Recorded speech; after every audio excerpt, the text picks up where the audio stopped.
Race after race, Max Verstappen reigns supreme, clinching victory after victory. The roar of the crowd echoes as he crosses the finish line, claiming yet another triumph. Verstappen, the undisputed champion of the world, leaves his competitors in the dust. The intensity of his performance reaches unprecedented levels, turning up the dial to the max. But amidst the exhilarating victories lies a nagging question. Why do we subject ourselves to this relentless cycle of Formula One, week in and week out? Perhaps it was Albert Einstein who captured the essence of our collective madness, defining insanity as repeating the same actions while expecting different outcomes. And yet, here we are, drawn to the spectacle like moths to a flame. Dominance in Formula One is nothing new. Since the dawn of the new millennium, seasons have often been defined by the supremacy of a single team or driver. We begrudgingly accepted this reality, resigned to temporary spells of dominance. However, Max Verstappen's reign presents a different narrative altogether. In 2015, Verstappen burst onto the scene, a raw talent with untapped potential. Despite initial teething problems and occasional clumsy maneuvers reminiscent of a baboon on itching powder, his prowess behind the wheel was undeniable.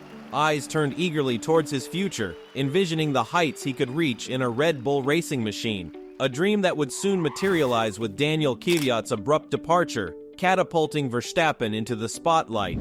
That was all Helmut Marko needed to make the switcheroo, propelling Max Verstappen into the Red Bull seats for the 2016 Spanish Grand Prix. Thanks in part to the internal strife brewing within the Mercedes camp, Verstappen seized his maiden Grand Prix victory that weekend, rewriting age-related records in the process. In the following years, while Red Bull struggled to consistently challenge Mercedes, Verstappen's performances, particularly after his maturation in 2018, never failed to captivate audiences. For those weary of Mercedes' dominance, Verstappen became a beacon of excitement on the track, prompting some to breathe a sigh of relief and utter a silent, "Thank God for Max Verstappen." He might not be everyone's cup of tea, but it was always exciting to watch Max race. Yet, amidst the excitement, questions lingered. Why did Verstappen remain with Red Bull when his talent seemed ripe for either a move to Mercedes or Ferrari during its Italian-led era?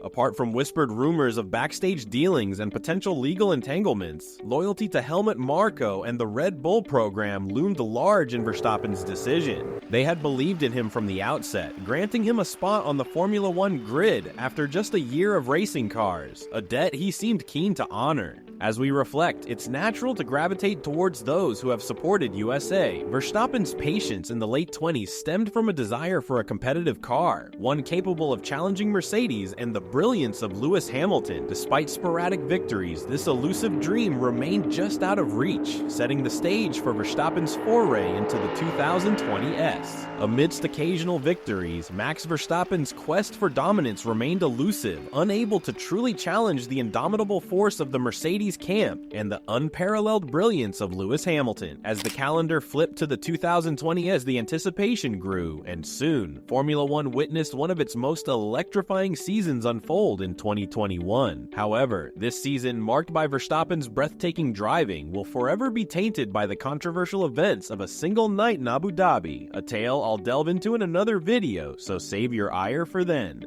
Regardless of the Abu Dhabi debacle and some eyebrow-raising moments regarding the brake pedal, Verstappen's stellar performance throughout the season undeniably earned him the championship crown. Though the pendulum swung unpredictably from team to team, Verstappen emerged as a deserving champion. Yet the manner in which the championship was clinched drew criticism from the motorsport community, casting a shadow over an otherwise extraordinary season. Many anticipated a revenge mission from Mercedes in 2022, led by Sir Lewis Hamilton, but their hopes were dashed. Despite initial resistance from Charles Leclerc and Ferrari, Red Bull's new RB18 proved to be an unstoppable force, propelling Verstappen to his second world championship with a staggering 15 wins out of 22 races. But the pinnacle of Verstappen's dominance was yet to come. In 2023, the birth of the RB9 team marked a new era of supremacy, with Verstappen winning a staggering 19 out of 22 races, never once settling for anything less than the top step of the podium. This unparalleled display of dominance solidified Verstappen's status as a three-time world champion, reminiscent of legends like Alberto Ascari, whose mastery behind the wheel in the 1950s was unparalleled. As the 2024 season unfolds, Verstappen's quest for redemption seems inevitable, poised to reclaim his throne atop the Formula One hierarchy. Oh, and to the detractors? Well, in Verstappen's own words, you suck.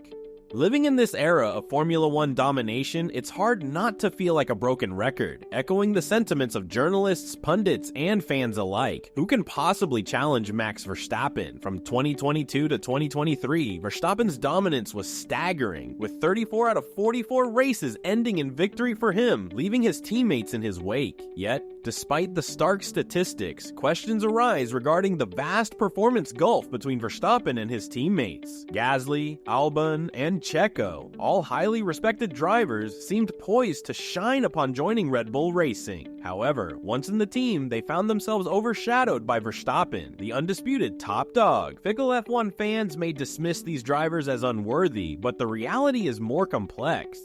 While some speculate that Red Bull tailors the car to suit Verstappen's preferences, those with first-hand experience behind the wheel refute such claims. Yet, armchair experts persist, convinced that the car revolves around Verstappen. At the heart of the matter lies the divergent preferences of drivers. Verstappen's penchant for a highly responsive front end may suit his aggressive driving style, but it's a setup that few others can handle. Confidence in the car's handling is crucial, as pushing beyond one's comfort zone can lead to disaster. Verstappen's mandate to car designers is simple: prioritize speed above all else. While some may perceive this as a disregard for handling nuances, it's a dream scenario for designers: to create the fastest car and let the drivers adapt, even if it feels like navigating a rainbow trout through a car wash. In the end, Verstappen's demand for speed may be unconventional, but it's a philosophy that aligns with his relentless pursuit of victory, a mindset that keeps him at the forefront of Formula One. Verstappen's demand for speed is straightforward, a dream scenario for car designers. Crafting the fastest car possible and leaving it to the professional drivers to navigate, even if it handles as gracefully as a rainbow trout in a car wash, is a notion that embodies the essence of Formula One. With Verstappen's innate speed and adaptability, he can masterfully handle any machine thrown his way, often leaving his teammates in the dust. His prowess on the track should be celebrated as among the greatest we've witnessed. However, the resulting domination over the past few years has sparked discontent among a significant portion of the fan base. Both casual observers and die-hard enthusiasts are growing weary of the one-car runaway victories, questioning whether such dominance is healthy for the sport. Instances like Formula One chief executive Jeff Todd's bold charity pledge contingent on Verstappen winning the title, and McCarthy's damning critique of Formula One's monotony further highlight the growing disillusionment, especially when voiced on platforms that heavily invest in the sport. This defeatist sentiment permeates the racing world, acknowledging that while dominance is not unprecedented in Formula One, Verstappen's reign surpasses previous levels. We crave close competition, yet we also yearn to witness the pinnacle of motorsport, an elusive balance that seems increasingly out of reach as the Red Bull-Verstappen combination continues its relentless march to victory. The irony is palpable, from the resounding gratitude for Verstappen's brilliance in years past to the resigned acceptance of his unstoppable force in the present. Formula One finds itself at a crossroads, grappling with the consequences of unparalleled dominance in a sport built on the synergy of man and machine. Regardless of personal sentiments, we ought to commend Max Verstappen's prowess on the track. He's undeniably a remarkable talent, a once-in-a-generation driver who commands respect, whether you're a fan or not. However, in an era where Formula One enjoys unprecedented popularity, we can't afford to alienate casual viewers. It's disheartening when conversations about championship contention arise on the first day of testing, and it's a disservice to the sport's excitement. Perhaps it's best to reserve such declarations until later in the season, at Spa or Mexico, when there's still a glimmer of hope for competition. While regulation changes could level the playing field, they risk diluting the sport's essence. And even with such changes, there's no guarantee that Verstappen's winning streak would cease. History tells us that attempts to curb dominance are as old as domination itself. To those who argue that criticism of Verstappen's dominance is unjust, I say, one can appreciate his talent while also desiring closer competition. It's not about being anti-Max or anti-Lewis. It's about wanting to see thrilling racing. Indeed, watching a single car breeze through 60 laps unopposed can leave viewers reaching for the nearest glue stick out of sheer boredom, an undesirable outcome for the sport. Yet just as dominant streaks have ended in the past, Verstappen's reign will meet its conclusion eventually. Until then, we're all aboard for the ride, marveling at his talent week after week, eagerly asking ourselves, can anyone possibly challenge Max Verstappen?